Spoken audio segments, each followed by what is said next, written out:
Chasing love is normal for children of abuse and neglect, but there are very real mental health issues that do exist. Also, part of my auto didn't record. Be patient. Something is coming.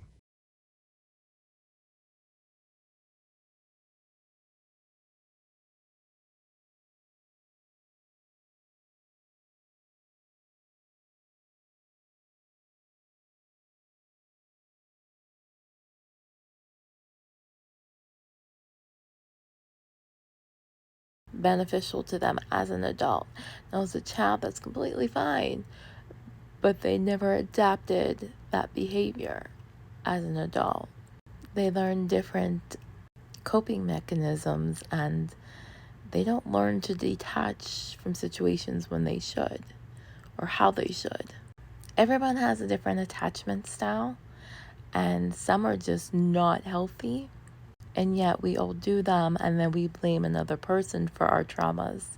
And yes, sometimes it is another person, but sometimes we have to look within and see what we're doing to ourselves that we don't realize that we're doing.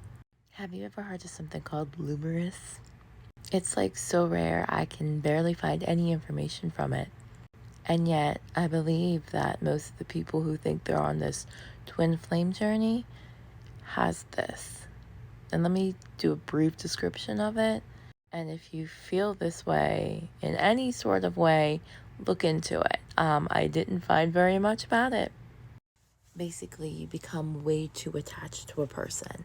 You used to chase a parent for love and affection, and then maybe you learn not to chase your parent for love and affection anymore, but then you find a new object to chase and try to get the love from them that you know you deserve, but you can't find anywhere because you haven't quite learned how to love, because you've never been loved properly.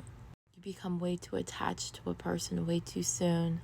You fantasize about them, which is fine.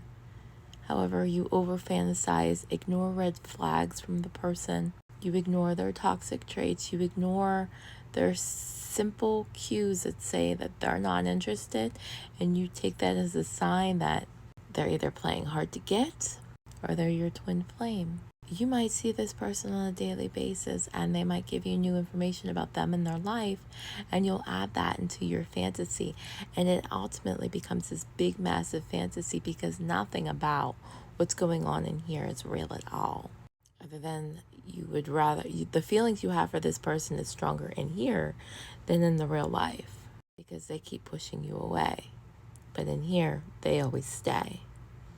Does that sound familiar to you?